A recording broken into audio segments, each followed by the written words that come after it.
지하철의 에스컬레이터, 그림의 떡일 경우가 있습니다. 그냥 그림의 떡이 괜찮은데 굉장히 불편할 수밖에 없습니다. 왜 이렇게 고장이 나는가 했더니 한쪽 줄 서서 타는 것 때문에 그렇다고 해서 최근에는 두 줄 서서 타기 캠페인도 벌어지고 있다고 하는데요. 밀착 카메라 강신우 기자가 가봤습니다. 아침 출근 시간입니다. 그런데 갑자기 이렇게 에스컬레이터가 멈춰서서 출근하는 사람들이 걸어서 힘겹게 올라가고 있습니다. 힘들죠. 그런 거 안 빡 짜증나죠. 출근길에 좀 그래도 사고가 또 올라와야 돼. 서울의 또 다른 역. 에스컬레이터가 작동하지 않다 보니 이렇게 길고 가파른 계단을 걸어가야 됩니다. 이 때문에 어린 아이나 노약자 같은 경우에는 자칫 넘어져서 다칠 수도 있습니다. 내가 지금 8이 넘었는데요. 여기 올라갈 수가 없죠. 전문가들은 걷거나 뛰는 등 잘못된 에스컬레이터 탑승 문화가 고장을 부추기고 있다고 지적합니다. 교체를 위해 뜯어낸 에스컬레이터입니다. 이 단면을 한번 보실까요? 이곳에서 계속 뛰게 되면 이런 롤러들이 금세 닳아서 고장이 날 수밖에 없습니다.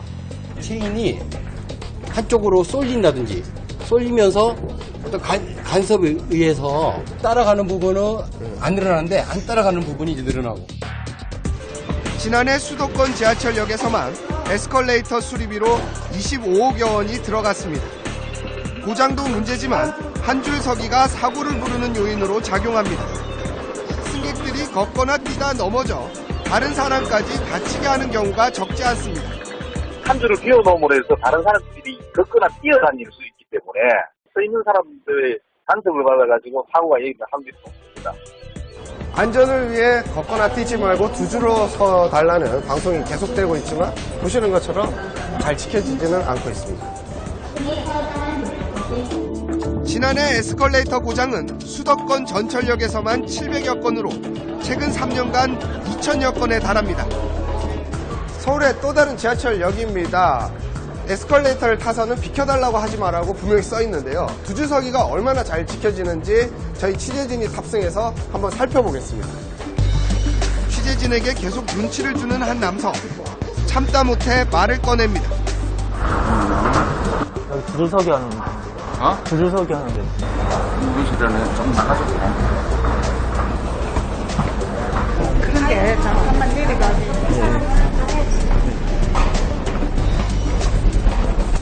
다른 승객들 역시 안절부절 못하는가 하면 노려보기도 합니다. 바쁘세요? 네, 저 바빠서요. 아, 근데 여기 비키지 말라고 이렇게 돼 있어서. 먼저 가셔. 두 줄 서기 하는데.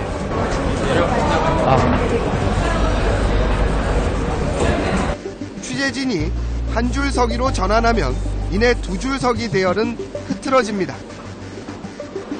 운동하듯 격렬히 뛰어가는 사람도 있습니다.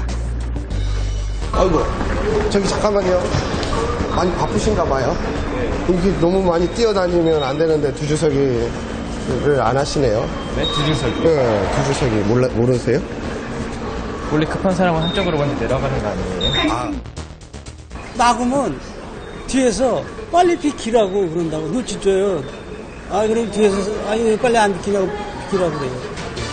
한 사람이 두 줄 서기를 제대로 이해하면 뒤로 보시는 것처럼 많은 사람들에게 영향을 줄 수 있습니다. 더 이상 에스컬레이터 고장으로 세금이 낭비되지 않도록 올바른 승강기 탑승 문화 정착이 필요해 보입니다. 밀착 카메라 강신우입니다.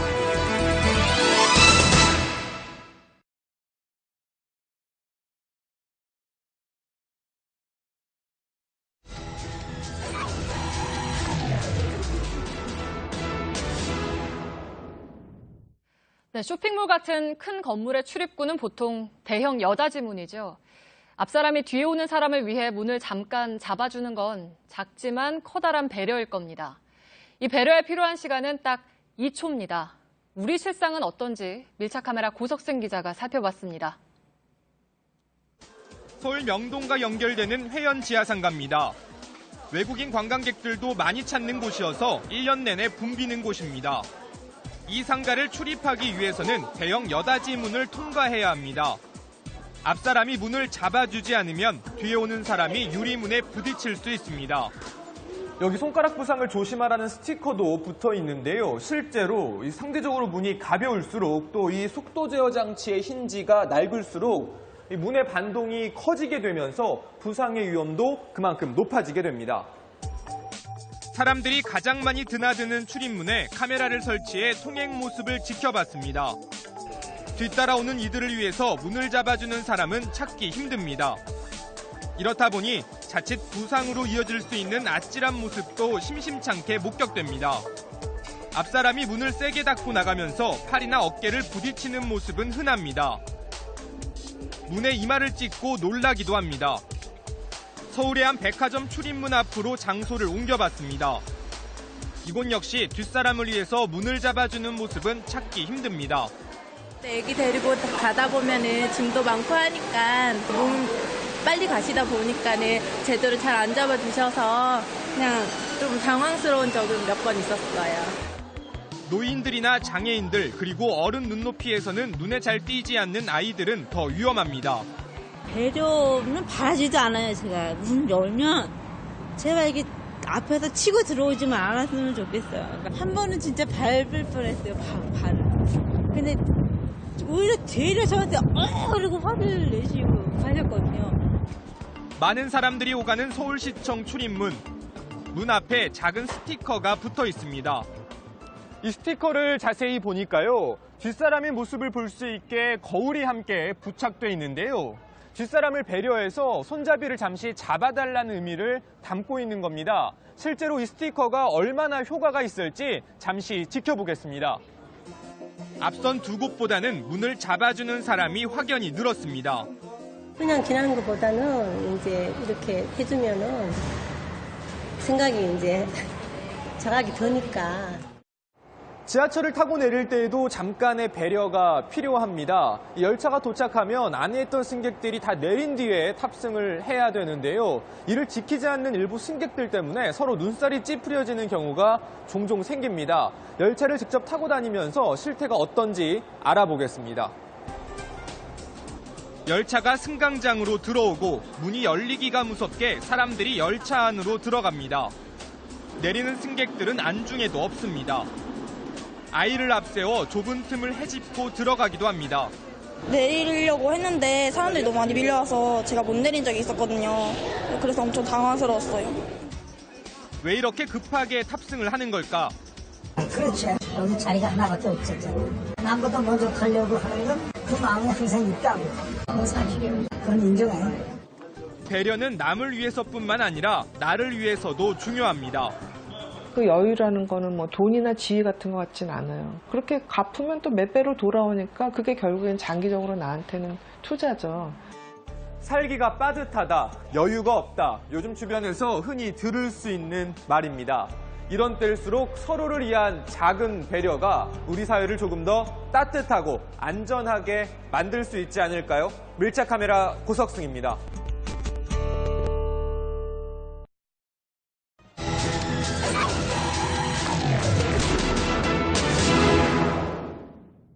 네, 수원역 앞은 많은 차량이 뒤엉키면서 심한 혼잡을 빚는 곳입니다.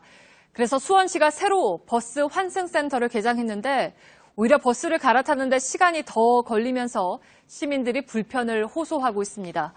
밀착 카메라 구혜진 기자입니다. 어제 개통한 수원역 버스 환승센터를 찾은 시민들은 혼란스럽습니다. 저도 늙었거든요. 계단 오르고 열받아요. 도로 중간에 서서 버스 행선지를 묻고 차도로 걸어 내려가기도 합니다.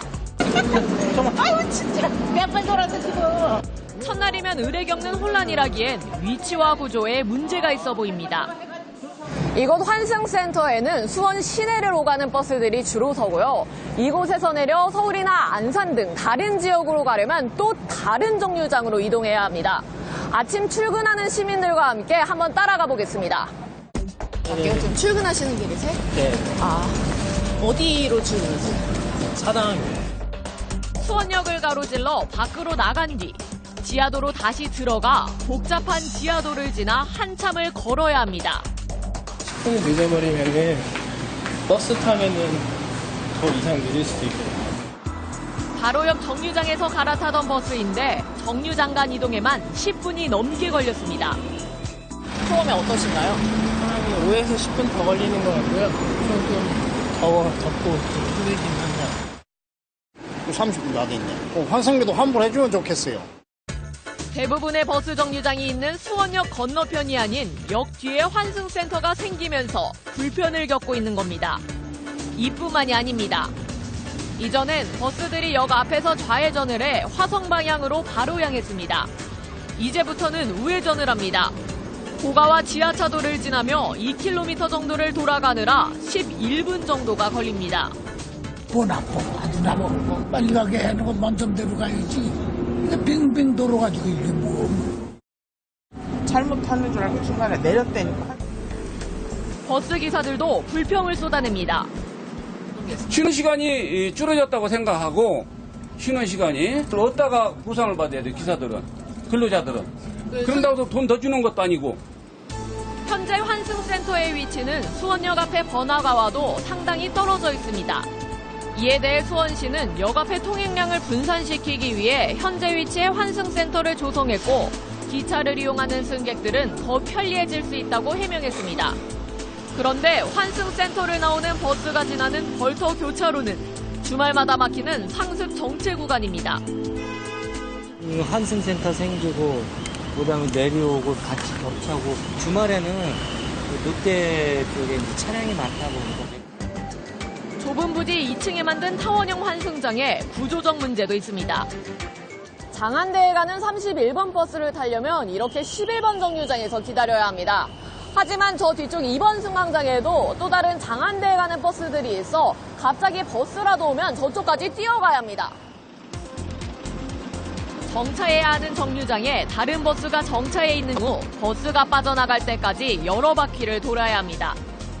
차가 있어서 한 바퀴를 돌고 왔어요. 여기 신호등 걸리고 그러면 더 소요되고. 시민들의 편의를 위해 만든 버스 환승센터가 오히려 시민들을 불편하게 만들고 있습니다. 수원시가 현장을 꼼꼼하게 점검하지 않은 결과가 아닌지 환승센터를 이용하는 시민들의 목소리에 좀 더 귀 기울일 필요가 있어 보입니다. 밀착 카메라 구혜진입니다.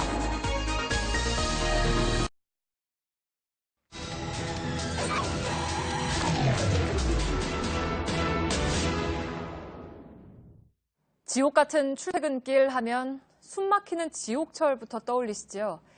역에 터질 듯한 지옥 버스까지도 매일 견뎌야 하는 곳이 있습니다. 판교 테크노밸리의 전쟁 같은 출근 현장을 밀착 카메라가 담아왔습니다. 손광균 기자입니다. 지하철역에서 나오기가 무섭게 뛰기 시작합니다. 이번 차를 놓치면 지각할 수도 있다는 생각에 1분 1초가 아깝습니다. 네. 어디 가시는 길이세요? 출근해야 돼요. 버스는 이미 가득 찼지만 조금이라도 틈이 보이면 올라탑니다. 탈이 걸려 문도 닫히지 않는 아찔한 상황. 그래도 끝까지 버티다 옷이 끼인 채로 출발합니다. 제대로 된 안내나 줄도 없어 결국 발길을 돌리는 사람도 있습니다. 그만 뒷차 타세요. 네, 지금 저도 버스 5대, 6대 지나보냈어요. 질서도 없고 줄을 서도 의미가 없어요. 버스가 그냥 막 지나가기도 하고. 그럼 한 번에 얼마나 많은 인원이 탑승하는지 알아보기 위해 함께 직접 타보겠습니다. 가까스로 계단에 올라서자 어렵게 문이 닫히고 차가 출발합니다. 사이드미러는 안 보입니다. 타는 곳과 내리는 쪽에 끼어가는 승객들은 잡을 것도 없어 작은 움직임에도 크게 흔들립니다. 좌석이 22개 있는 이 버스에 실제로 탄 사람은 50여 명입니다. 이렇다 보니 일부 직장인들은 강추위에도 15분이 넘는 거리를 걸어갑니다. 급하면은 걷기 힘들면 버스 타긴 하는데 사람 너무 많고 그러면 굳이 엉겨서 탈 생각은 없습니다. 판교 테크노밸리의 입주가 시작된 건 5년 전으로 대중교통 문제가 처음부터 심각한 건 아니었습니다. 하지만 입주 첫 해 3만 명이었던 전체 근로자 수가 매년 증가하다 지난해 7만 2천 명을 넘어서면서 이제는 버스를 4분 간격으로 배치해도 부족한 상황이 됐습니다. 여기에 노선마저 똑같다 보니 승객들이 분산되기는커녕 무질서하게 일단 타고 보는 현상이 반복됩니다. 큰 회사 같은 경우 회사별로 뭐 이렇게 셔틀 운영도 하기는 하는데 이 동네 셔틀을 많이 운영하시는. 버스 기사들은 무정차하지 않겠다지만 밀려오는 그를 막지는 못합니다. 못 말려니까 저희들이 오히려 그래요. 차고 다 보니까 오히려 그러죠. 계속 타니까 저희들도 타는 게 그런 게 아무래도 용량이 있다 보니까 무자비하게 태울 수는 없죠. 거기가 이제 귀찮으니까 귀찮다고 그런데도 자꾸 올라타죠. 저희들도 자가용 출근도 어렵기는 마찬가지입니다. 경기도가 지난해 조사한 결과 판교 테크노밸리 출퇴근 차량은 23,000대가 넘는 것으로 파악됐는데 주차 공간은 1,700면이 모자랐습니다. 자가용을 이용하는 직원들은 서울 강남구 수준인 매달 20만 원씩을 내고 주차장을 이용해야 합니다. 이마저도 자리가 없어 불법으로 세운 차들도 곳곳에 보입니다. 경기도와 성남시는 주차난과 대중교통 혼잡 해소를 위해 노면 전차인 트램을 내년 개통하겠다는 계획이지만 아직 착공도 하지 못했습니다. 또 올해 안으로 자율주행 셔틀버스를 도입 준비 중이지만 교통난을 해결할 수 있을지는 의문입니다. 판교 테크노밸리의 입주가 완전히 퇴근하는 지금보다 경기도는 지난해 이곳에서만 70조 원의 매출이 발생했다고 홍보하고 있는데 경제 규모와 어울리지 않는 교통대책이 아쉬운 대목입니다. 밀착 카메라 손광균입니다.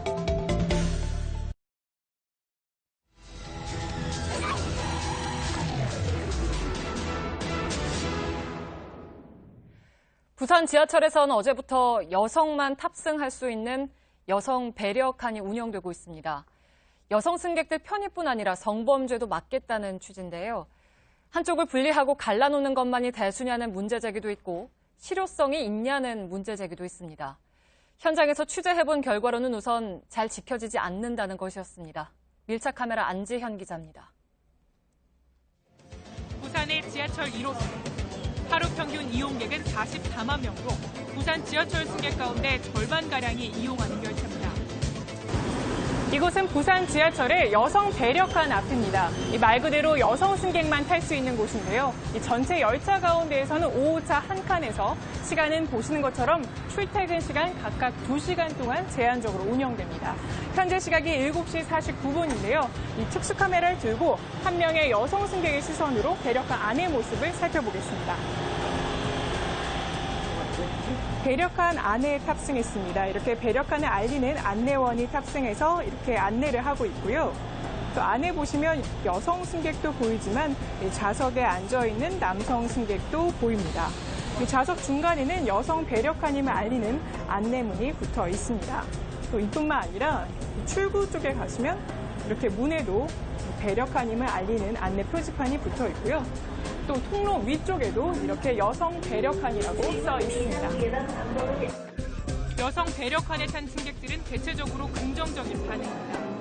여성들이 굉장히 어려운 일을 많이 당하잖아요. 이런 칸만 있으면 조금 더 안심도 되고. 같이 오시면 사실 여성분은 탈 수 있고 남성분은 탈 수 없는 건데. 옆에 칸에 타면 되죠. 퇴근 시간대 여성 배려칸을 지켜봤습니다. 승객 10명 중 2~3명은 남성입니다.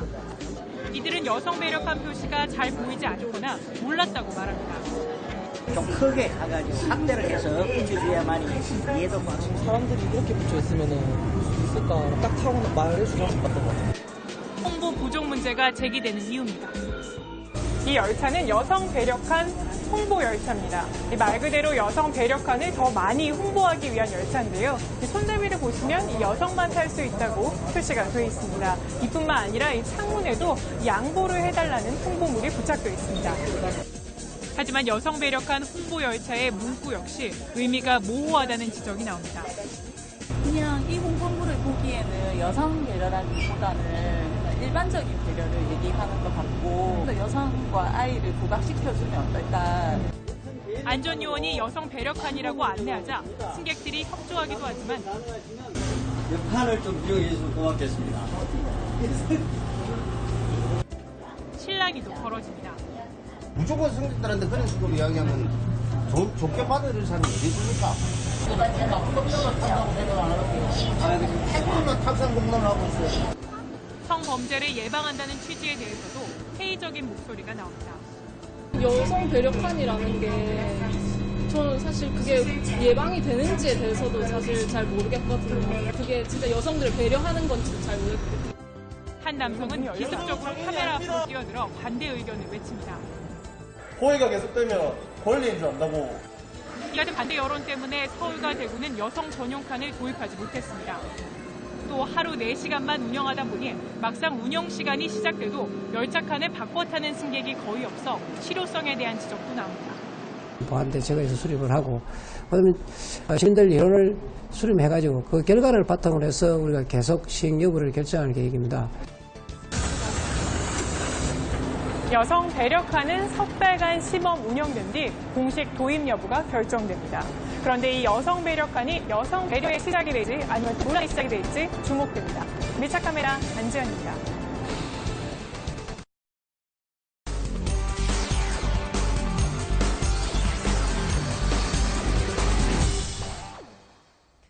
지난해부터 서울시는 지하철 객실에 임산부 배려석을 분홍색으로 바꿨습니다.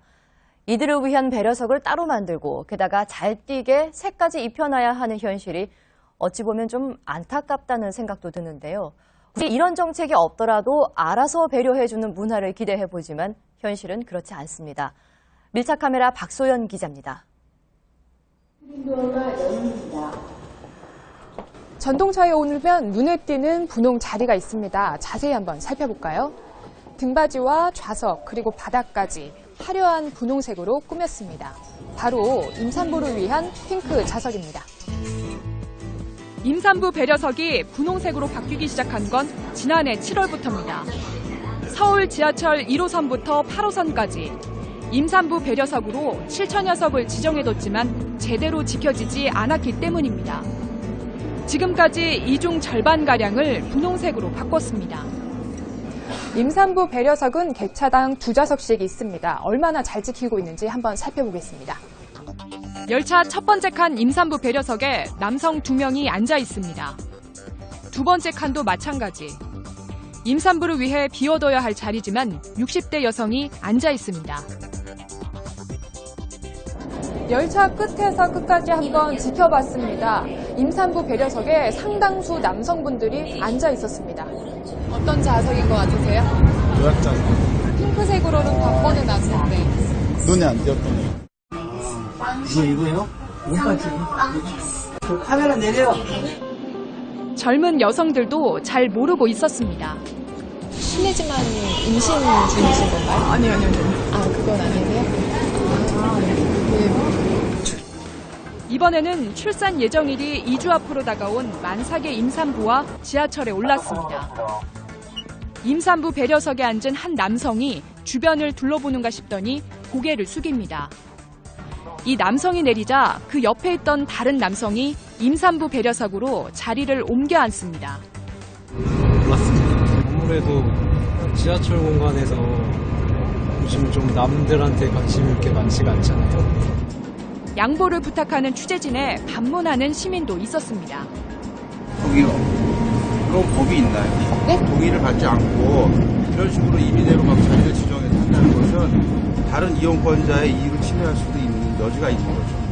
이런 결과가 나올 거라는 걸 사실 알고는 있었는데 오히려 핑크석에 서 있으면은 그 옆에 앉아 계시는 분이나 그 옆에 앉아 계시는 분이 오히려 이제 이쪽으로 앉으시라고. 한 조사에 따르면 대중교통을 이용할 때 자리를 양보받은 경험이 있는 임산부는 3명 가운데 1명꼴에 그쳤습니다. 열차 한 칸당 모두 54개의 좌석이 있습니다. 양쪽 끝에 노약자와 임산부를 위한 12좌석이 마련된 것은 이미 잘 알려져 있죠. 그런데 여기에 추가로 2좌석을 임산부석으로 지정한 것을 놓고 찬반 의견이 엇갈리고 있습니다. 상대적으로 임산부들의 수는 적으니까 역으로 이제 일반인들이 피해를 보는 경우가 생길 수 있다는 거죠. 하지만 임산부들은 기존 노약자 배려석에서도 밀려난 상황이라고 말합니다. 눈치 좀 보이고 아무래도 좀 연세 많으신 분들이 계실 경우에는 일부러 그 앞에 서지 못하고 좀 피하는 경우도 있어요. 서울시는 올해 3억 7천여만 원을 들여 나머지 임산부 배려석을 모두 분홍색으로 바꾼다는 계획입니다. 자리 양보를 강요하는 건 분명 곤란한 일일 겁니다. 하지만 교통 약자인 임산부를 위해 우리가 조금씩 불편을 감수하는 건 우리 사회에 꼭 필요한 배려일 겁니다. 밀착 카메라 박소연입니다.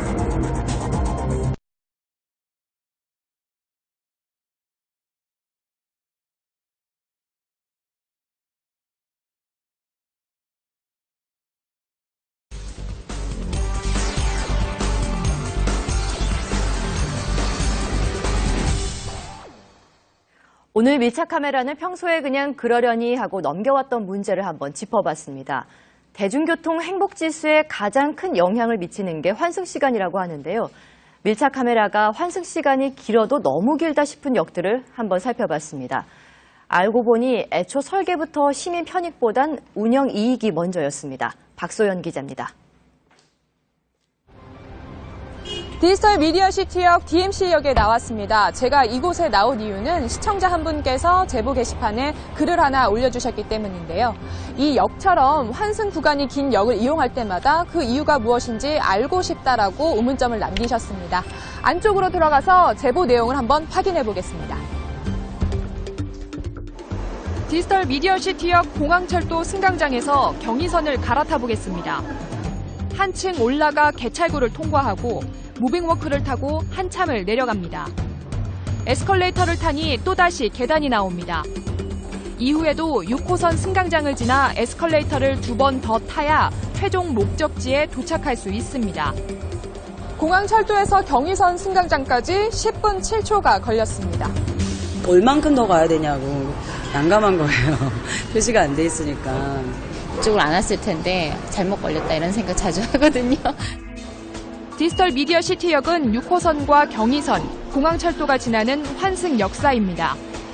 2000년 들어선 지하철 6호선을 중심으로 2009년 경의선과 2010년 공항철도가 잇따라 개통됐습니다.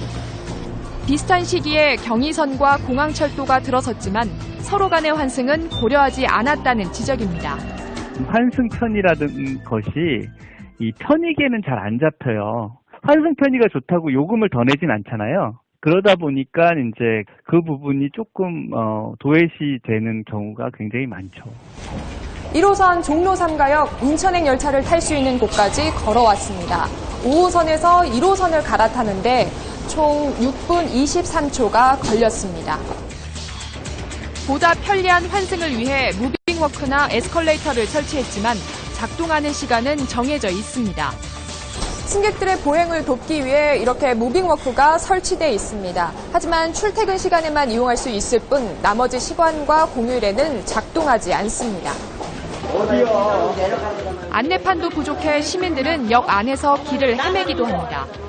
너무 많이 가지고 여기인데 여기 내려가야 돼. 어디 가세요? 어디 가세요? 3호선. 여기서부터요. 아니 헷갈리지. 아니 저걸로 해놓으니까 우리 헷갈리지. 그 글씨만 보니까. 시설 운영만 고려해 시민 편의는 외면한 환승 역사도 있습니다. 경전철과 지하철 1호선을 탈 수 있는 회룡역입니다. 지금 이곳은 기존 출입구가 있었던 자리인데요. 보시는 것처럼 이렇게 막혀 있습니다. 이곳을 통하면 2분이면 지하철 승강장까지 갈 수 있었다고 하는데요. 지금은 어떻게 바뀌었는지 확인해 보겠습니다. 3층까지 올라간 뒤 승강장이 있는 1층까지 내려와야 하는 구조로 바뀌었습니다. 코레일과 지자체는 이곳에 240억 원을 들였습니다. 이렇게 만들어진 환승 통로에는 가게와 편의시설이 들어섰습니다. 기존 1호선 통행자들도 경전철 환승 통로를 이용하도록 돼 있어 승객 편의보다는 이익 추구에 급급했다는 지적이 나옵니다. 저한테 물어보지 마시고 저기. 전혀 몰라요. 시민들은 지하철을 이용할 때 평균 1.3회 환승을 합니다. 전체 지하철 이용 시간 58분 가운데 14분이 환승하는 데 소요됩니다. 서울연구원에 따르면 대중교통 행복지수에 가장 큰 영향을 미치는 게 바로 환승 시간이라고 합니다.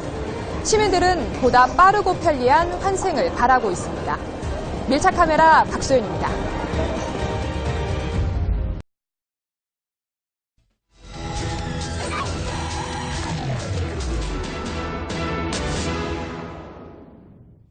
네, 정류장에 제대로 서지 않는 버스들 때문에 차도로 뛰어들어야 했던 적 한 번쯤 있으시죠? 그래서 일부 정류장에선 버스가 정차하기 쉽도록 도로 한켠을 움푹 들어가게 한 버스베이를 설치하고 있습니다. 상황이 좀 나아졌을까요? 밀착 카메라 박소영 기자입니다. 서울 구로 디지털 단지역 사거리입니다. 보시는 것처럼 유동인구가 많은데요. 특히 퇴근 시간 이곳 주변 버스 정류장은 승하차 인원이 많기로 손꼽히는 지역입니다. 이렇게 정류장마다 시민들이 버스를 기다리고 있습니다. 신호가 바뀌자 버스가 빠른 속도로 정류장에 들어옵니다. 시민들은 버스를 타기 위해 무단 횡단도 서슴지 않습니다. 승차장이 짧아 비스듬히 멈춘 버스는 시민들을 도로 위에 그대로 내려놓습니다. 정류장에는 승객들이 가득하고 행인들은 순식간에 차도로 밀려나왔습니다. 사람이 워낙 많다 보니까 차로 이용해가지고 이렇게 못 치는 경우도 많거든요. 근데 그럴 때 이제 차가 들어오면 좀 아찔한 경우가 발생하기도 하고요. 시설물에 가려져 버스가 제대로 보이지 않는 정류장도 있습니다. 파란 천막의 포장마차 여러 곳이 운영 중입니다. 이곳은 버스 11대가 멈춰서는 정류장입니다. 정류장 사이마다 포장마차가 들어서다 보니까요. 상대적으로 승객들이 설 자리는 좁아졌습니다. 한 승객은 아예 도로에서 버스를 기다립니다. 지금 내려가 계시는데 안 위험하세요? 안 보이니까. 오는 게 안 보이니까. 버스? 네. 관광버스가 불법 주정차하자 정류장은 더욱 혼잡스러워졌습니다. 승객들은 버스 사이를 뛰어다니고 승차장이 아닌 도로에서 줄지어 버스에 오릅니다. 낮에도 마찬가지입니다. 도로 중간에 멈춰선 버스, 승차장 사이를 오토바이가 지나갑니다. 인도에 가까이 서질 않고 멀리 쓰는데 그 사이에 지금 택시가 이렇게 지나간 거예요. 결국 버스를 그냥 보냈어요. 무서워가지고. 일부 정류장은 이를 보완했는데 문제는 여전했습니다. 이곳 버스 정류장은 조금 다릅니다. 보도 쪽으로 움푹 들어간 건데요. 이와 같은 버스 정류장을 버스 베이라고 합니다. 교통 흐름을 방해하지 않고 승객들이 원활하게 승하차할 수 있도록 설계한 건데요. 어느새 이렇게 택시들이 차도를 점령했습니다. 버스가 도로에 멈춰서고 승객들이 차도에 내몰리는 건 마찬가지입니다. 지난해 경기연구원이 수도권 지역 버스베이 16곳에서 버스를 지켜봤더니 제대로 버스베이를 이용한 비율은 30%에 불과했습니다. 안전을 위하여 한 걸음 물러서세요. 이 버스 앞뒤는요 이런 문구가 써 있는데요. 버스가 도착하면 타기 위해서 차도로 뛰어드는 승객들을 향한 경고 문구입니다. 취재진도 오늘 이 버스를 타고 승객들의 승차 모습을 지켜보겠습니다. 정차하는 버스가 여러 대인데 이보다 버스베이 길이가 짧습니다. 더 불편합니다, 오히려. 반드시 가서 쓰기 때문에 주선화대 뒤에서도 승객을 하차시킬 수 있는데 박스 안에만 들어가야 정차를 승객을 하차해주기 때문에. 감속 차로 길이가 국내 규정은 50m 정도로 미국의 4분의 1에 불과합니다. 국토부 기준에 맞춰서 설계를 해도 본선으로 재진입하는 게 어려우니까 버스베이에 완전 진입을 안 하고 최근 3년 동안 서울 지역에서 버스와 보행자 교통사고 1,900여 건이 발생했는데 대부분 정류장 부근에서 일어났습니다. 원활한 교통 흐름과 승객들의 안전을 위해 버스 베이를 만들었지만 환영받지 못하고 있습니다. 큰 사고로 이어지기 전에 제대로 된 관리가 필요해 보입니다. 밀착 카메라 박소연입니다.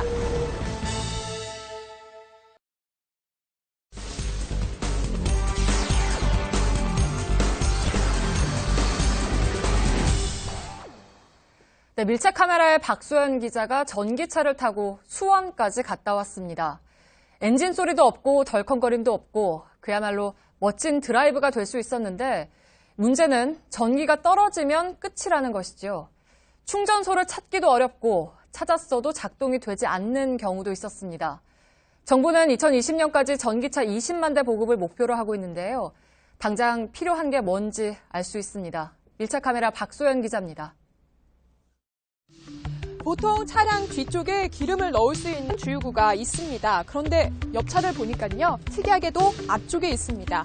뚜껑을 한번 열어봤더니 충전 케이블을 꽂을 수 있는 동그란 홈들이 들어가 있습니다. 이 차는 기름이 아닌 전기로 움직이는 전기 자동차입니다. 친환경 차량으로 각광받고 있는데 오늘 하루 밀착 카메라가 이 차를 한번 타보겠습니다. 차량 시동이 정상적으로 걸렸습니다. 시동을 걸었지만 엔진 소음 없이 조용합니다. 고속도로를 타고 1시간여를 달린 뒤 가장 가까운 전기차 충전소에 들어갔습니다. 충전 방식을 선택한 뒤 차량에 충전기를 꽂았지만 곧바로 작동을 멈춥니다. 충전을 시작한 지 0.2초 만에 충전이 완료됐다는 문구가 화면에 떴습니다. 충전된 전력은 0. 아무래도 기계에 이상이 생긴 것 같습니다. 오래 걸려요? 수리하는데? 지금 당장은 안 될 것 같아요. 부품이 없어가지고. 내일이나 다시 보내겠다고. 결국 다른 충전소를 찾았습니다. 이곳에서 가장 가까운 게 영통구에 있는 한 충전소입니다. 이곳으로부터 한 6km 정도 떨어져 있는데요. 지금 가보겠습니다. 다행히 충전기가 제대로 작동했지만 충전을 완료하는데 35분을 기다려야 했습니다. 이처럼 전기차 운전자들이 부족한 충전소와 고장으로 낭패를 당하는 사례가 늘고 있습니다. 제가 강릉을 한번 놀러 간 적이 있었는데 그때 왕복 갔다 오는 시간이 23시간이 걸렸습니다. 기본적으로 충전기가 고장나 있는 데도 있고 충전기 위치 정보가 제대로 공유되지 않는 점도 이용자를 혼란스럽게 합니다. 다운로드 수가 가장 많은 어플리케이션을 이용해 한 충전소에 가봤습니다. 전기자동차 충전소라고 적힌 간판을 따라 들어가 봤습니다. 하지만 충전기는 사라진 채 바닥을 보니까요. 이렇게 충전기를 선치한 흔적만 남아 있습니다. 수정을 갖다 놓을 것도 아니면 철거할 것 같은 말들이 많다가 결국에는 철거하는 쪽으로 이게 진행되는 걸로 알고 있습니다. 작년 한 11월 달쯤? 환경부가 지난해 여름 일부 충전소를 폐쇄했지만 민간 어플리케이션에서는 반영되지 않는 겁니다. 환경부와 지자체, 공공기관에서 운영하는 충전소 정보를 통합적으로 확인할 수 있는 공식 홈페이지와 어플리케이션이 아직 없습니다. 사후 관리라든지 민원에 대한 처리할 수 있는 경로만 명확하면 저희가 다 공개를 하려고 지금 하고 있고요. 친환경 전기 택시를 시범 운영하는 한 택시 회사는 차량 8대 가운데 4대 운행을 중단했습니다. 짧은 주행거리에 비해 긴 충전 시간 때문입니다. 충전하는데 하루에 많이 하는 분들은 한 3시간 정도요? 10시간 일할 거면 한 2시간 일 더 해야죠. 회사 탄핵금 마치려면. 전국에 설치된 전기차 급속 충전 시설은 모두 337곳. 정부가 다음 달부터 충전소 이용을 유료화하기로 하면서 불만의 목소리는 더 커지고 있습니다. 인프라스트럭처라든가 전기 충전 시설을 어떻게 관리할 것이라든가 어느 정도까지의 비용을 소비자들이 마음 편하게 지불할 수 있는지 고찰이 더 많이 필요하다고 생각해요. 전기자동차 충전소가 부족하고 알 수 없는 고장도 잦다면 이용자가 안심하고 자동차를 탈 수 없겠죠. 말로만 친환경할 게 아니라 안심하고 탈 수 있도록 불편 없는 충전소 확대가 우선돼야 할 것입니다. 밀착 카메라 박소연입니다.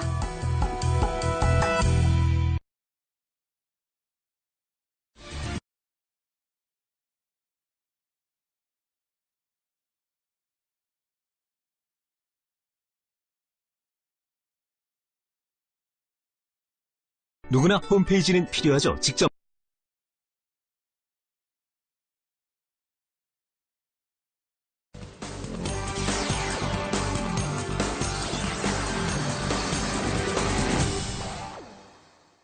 학교는 대개 다니기 편하도록 주택가와 가까운 곳에 들어서기 마련이죠.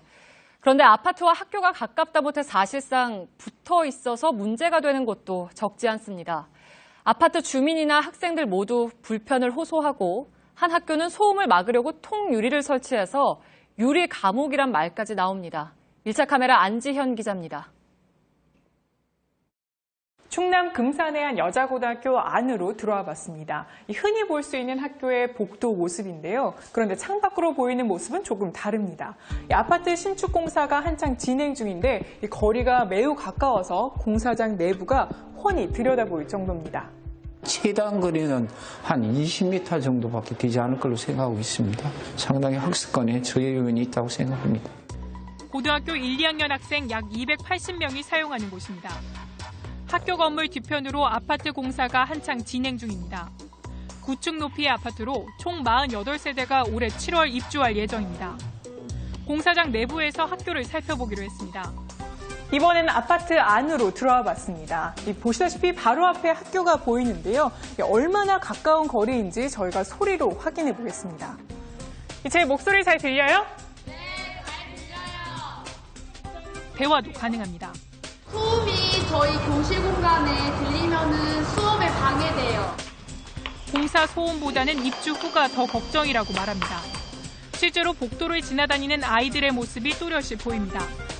옷 갈아입는 거랑 좀 사람들이 보여서 야자 시간에 집중이 안 될 것 같아요. 현행법상으로는 문제될 게 없습니다. 띄워야 될 기본 거리를 못 띄우면 아예 나갈 수는 없는 상황이고요. 2층에서 3층 높이를 가릴 수 있을 만큼의 나무를 심으려고 해요. 이번엔 주민의 민원으로 학교에 조치가 취해진 경우도 있습니다. 안양공업고등학교의 교실 안입니다. 평범해 보이는 교실 한쪽에는 이처럼 창문이 설치되어 있는데요. 그런데 이 창문을 자세히 보시면 이렇게 두 개의 창문 안쪽에 하나의 유리가 있습니다. 그런데 이 유리를 자세히 보시면 이처럼 반투명한 재질이기 때문에 밖을 전혀 볼 수 없는 데다가 이 주변에 전혀 개폐 시설이 없어서 열 수조차 없는 상황입니다. 안쪽에서는 문을 하더라도 저 문은 열 수가 없는, 그러니까 쉽게 얘기하면 통유리를 그냥 막혀 있다고 보면 되죠. 통유리가 설치된 건 5년 전인 2011년 11월. 학교 소음이 심하다는 민원이 접수됐기 때문입니다. 민원인을 만나 통유리 설치 전 집에서 촬영했다는 영상을 살펴봤습니다. 학생들이 창가에서 소리를 지릅니다. 쉬는 시간마다 아이들이 사람한테 지나갈 때마다 저렇게 야유를 보내고 그런 모습이에요. 소음 피해는 사라졌지만 교실 내 환기가 문제입니다.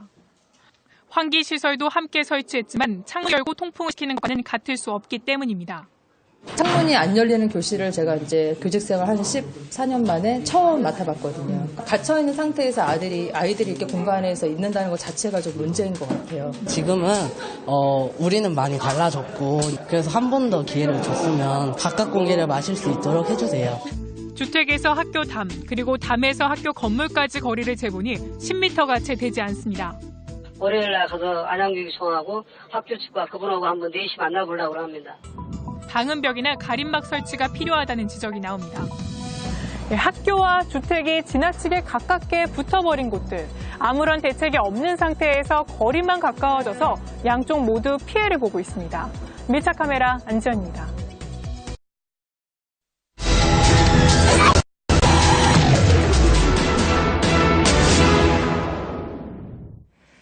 (301-1호), (301-2호) 현관문을 열고 집 안으로 들어가면 그 안에 여러 개의 현관문이 다시 나타나는 일명 방쪼개기입니다. 한 가구가 산다고 등록을 해놓고 실제로는 4가구가 거주하는 식인데요.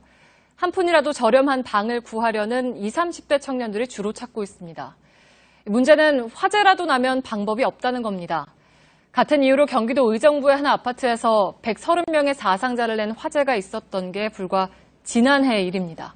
밀착 카메라 박소영 기자입니다. 서울의 한 대학교 앞입니다.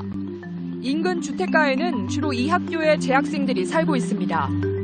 해당 다세대 주택의 건축물 대장을 떼봤더니 보시는 것처럼 8세대가 살고 있다고 등록돼 있습니다. 보시는 것처럼 우편함도 모두 8개입니다. 그런데 자세히 보시면요. 301호-1호, 2호, 3호라고 적혀 있고요. 4층도 마찬가지로 401호-1호, 2호, 3호라고 적혀 있습니다. 어찌된 일인지 안쪽에 들어가 확인해 보겠습니다. 건물 내부에 들어가니 층마다 현관문이 2개씩 있습니다. 401호의 현관문을 열어봤더니 신발장이 보이는 게 아니라 새로운 3개의 방문이 이렇게 보입니다.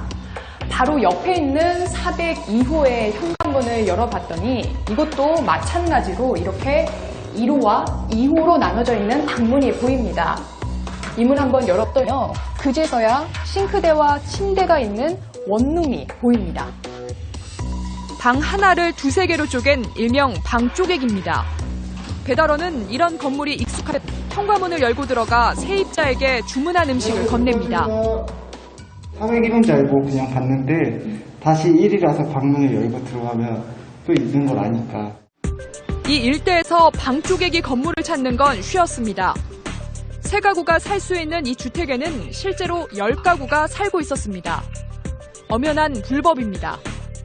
그냥 좋은 집이니까 2년 계약해서 살면은 학생도 편하게 지낼 수 있을 것 같다고 그냥 그런 식으로만 말씀하셨어요. 보증금 200만 원에 월세 37만 원. 하지만 얇은 칸막이로 방을 나누어 방음에 취약합니다. 그래서 고양이 소리가 저녁에 많이 들리고 그렇거든요. 옆에서 뭘 하는지 거의 다 알 수 있는 정도로.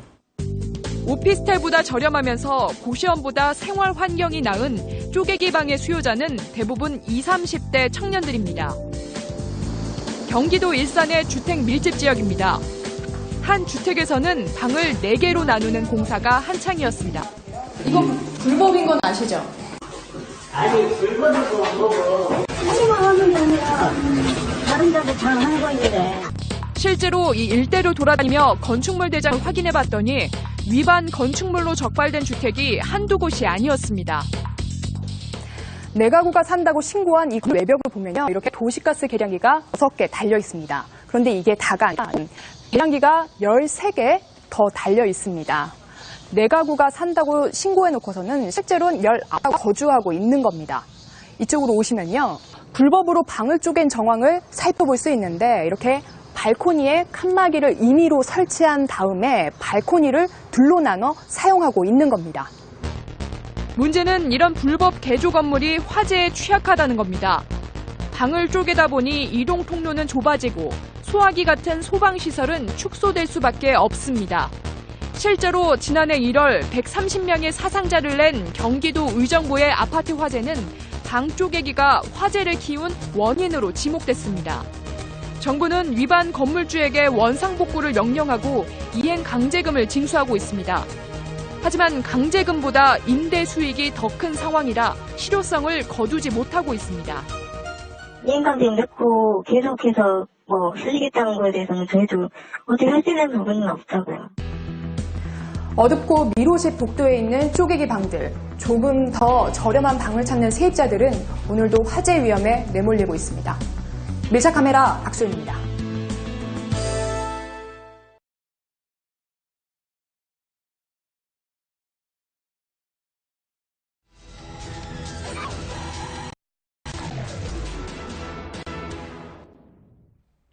한낮의 더위를 잊게 하는 야시장 찾는 분들 요즘 많습니다.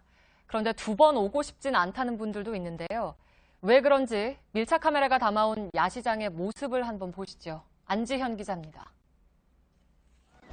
서울 여의도 한강공원의 물빛광장. 매주 금요일과 토요일 하루 평균 2만 명의 시민이 이곳에 모입니다. 이곳은 하룻밤의 세계 여행이라는 주제로 지난 3월부터 서울시가 운영 중인 서울 밤도깨비 야시장입니다. 현재 시각은 오후 8시 30분인데요. 보시는 것처럼 많은 시민들이 이곳을 찾았습니다. 이곳에 오시면 이게 한쪽에서는 이처럼 다양한 공예품을 팔고 있고 그 반대편에서는 30개의 푸드트럭에서 3개의 먹거리를 팔고 있습니다. 한쪽에 늘어선 푸드트럭마다 사람들이 줄을 섰습니다. 줄이 긴 푸드트럭 가운데 실제로 한 곳에 제가 줄을 서봤습니다. 이제는 줄 앞쪽에 와서 곧 있으면 음식을 받을 수 있게 됐는데요. 그런데 이곳에 오기까지 2시간이 조금 넘게 걸렸습니다. 토요일 같은 경우는 한 3시간 반에서 4시간 정도 기다린다고 손님들이 그러시더라고요. 피자는 한 1시간 걸린 거 번호 받아서 이거는 20분, 언니가 20분 받아고 있어요. 스테이크 한 지금 2시간 반 예상하고 있어요. 하루 평균 2만 명이 몰린 음식을 파는 푸드트럭은 30개뿐입니다.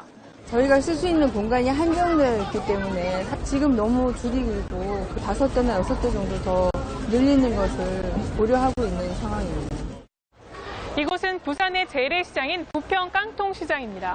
그런데 잠시 뒤인 7시 30분부터 이 바닥에 노란색 표시가 되어 있는 이곳에 국내 최초의 야시장이 열립니다. 개장 10분 전 27개의 이동식 판매대가 일제히 시장 속으로 들어옵니다. 이 야시장이 재래시장 통로 한가운데에 설치되어 있다 보니까 보시는 것처럼 굉장히 복잡한데요. 이 통로마다 우측 통행을 하라는 표지판이 세워져 있지만 보시다시피 우측 통행을 하더라도 앞으로 나아가는 게 쉽지 않습니다. 그냥 정말 사람이 치이다가 가게 될 것 같아요. 몇 가지 못 먹고. 야시장과 기존 점포 상인과의 마찰도 문제입니다. 복잡하다고 안 들어와 있고. 우리 이런 생선이라든지 야채라든지 반찬이라든지 이런 거는 놀러 온 사람들이 그런 거 사가갈 수는 없거든. 일부 기존 상인들은 야시장 때문에 임대료만 올랐다고 말합니다. 야시장만 되고 기존의 상인들은 안 되는 거야 지금. 그러니까 전부 다 집세는 많이 올라가 있죠. 야시장 개장 시간에 놓고 기존 점포 상인들과 야시장 측이 마찰을 빚기도 했습니다. 부평 깡통 야시장이 인기를 끌자 부산에는 2개의 야시장이 더 생겼습니다. 하지만 3km 떨어진 곳에 있는 초량 이바구 야시장은 한산 한편입니다. 구청 추산 하루 평균 방문객이 최대 1,000명 정도로 부평 깡통시장의 7분의 1 수준입니다. 타코야키를 팔고 있습니다. 유동 인구가 워낙 없다 보니까 평일날에는 20팀도 안 될 때도 있고요. 지난 4월 개장한 또 다른 야시장도 한산합니다. 손님이 적어 폐장 시간도 앞당겼습니다. 네, 원래 12시였는데 지금은 11시에 맞춰요. 사람들이 너무 없어서요? 네, 거의 없는 편이죠. 전국 야시장은 올해 개장한 곳을 포함해 모두 19개입니다. 이 가운데 7개의 야시장은 각각 국비 5억 원을 포함해 총 10억 원씩 들었습니다. 이제까지 들어간 국비만 35억 원. 정부는 여기에 2018년까지 전국 17개 모든 시도의 야시장을 추가로 열 계획입니다. 야시장을 일괄적으로 하는 것이 아니라 지역의 특성에 맞는 지역의 문화가 반영되고 중요한 것은 민간 사업자들이 합의하고 동의하는 전국적으로 우후죽순 늘어나고 있는 야시장. 하지만 반짝 특수가 아니라 진정한 관광 명소가 되기 위해서는 조금 더 고민이 필요해 보입니다. 미차가 안지연입니다.